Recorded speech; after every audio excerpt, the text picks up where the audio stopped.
May isang kwento yung isa kong kaibigan. Sabi nga ay palaki siya ng lola niya. So hindi pa siya pumapasok. Siguro mga 5 taon siya. At sila ay nakatira sa Baklaran, malapit sa simbahan. Yun nga,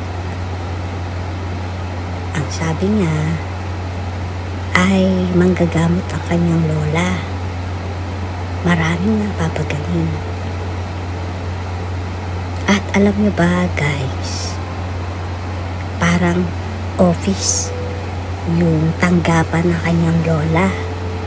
May index card. So, yung mga pasyente ay may index card, may record. And in fairness, ang lola niya ay hindi tumatanggap ng bayan. Libre lang. So, naikwento nga niya na sa gabi daw, kahit antok na siya, nagtutulog-tulugan siya. Tapos, tinitingnan niya yung lola niya kung anong ginagawa. And then, may pagkakataon na may nilalagari yung lola niya. So, bata nga,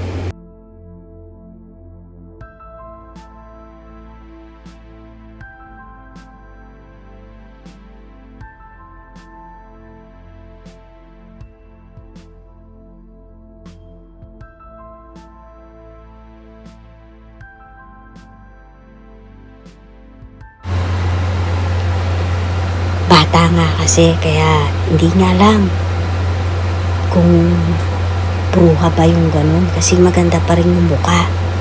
Nagliliwanag nga lang guys. Tapos yung buhok ay tumitindig, umaalsa. So ngayon iisip niya na hindi siya natatakot dahil lola niya yun eh. Tinutulungan niya yung maglagari. Tapos tinitinda kasi yun sa Baklaran. Hindi yung lola niya nagtitinda. May umaangkat lang sa kanila. Pero sabi nga, ay mga pangontra yun. At may mga pagkakataon na ay dumalaw sa kanila kapag may mga spirit na nag-aanyong tao na pupunta sa kanila at nasa loob na ng bahay guys. So ano pang gagawin nila doon? Ang sasabihin na lang ng lola niya, akit kayo sa taas at kahit anong mangyari huwag kayong lalabas. And ay kukunin niya yung buntot pagi. Sabi ng kaibigan kong to, ayun daw yung pamalo na yun ay hindi pang karaniwan kasi kahit anong lakas ng espiritu, masamang espiritong pumunta sa kanilang bahay ay natatalo ng lola niya na itataboy. At buntot nga daw yun ng pagi, pero sabi naman niya bihirang pagkakataon nilalabas ng lola niya. At guys, dating Layla Elena ang lola niya.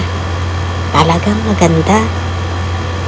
At may pagkakataon nga lang sa buhay nito na kailangan niyang tanggapin na manggamot. Pero nung una ayaw nga niya. Nananaginip daw to, umiiyak. And then nagkasakit yung magulang, yung tatay. Kaya ang ginawa niya, tinanggap niya. At yun yung kauna-unahan niyang ginamot na gumaling. Ang kapalit nga nung manggagamot na siya. Kaya lang guys, ang tanong, sa kabutihan ba yun o galing sa kasamaan? Kasi guys, bakit nag-iiba yung anyo sa gabi? O kapag may ginagawang ganyan, nag-iiba. Yun lang ba ay katang-isip nitong kaibigan kong ito? Na o inaantok lang siya, kaya sabi niya nag-iiba yung mukha ng lola niya sa gabi. Kasi nanggamot naman yung lola niya at ayon sa mga kapitbahay, maayos naman. Maraming napapagaling. At guys, huwag mo nga lang aapihin ng apo nito. Kasi kahit ang mga insekto, kaya nitong utusan. Ganyan kabagsik ang karunungan ng lola niya.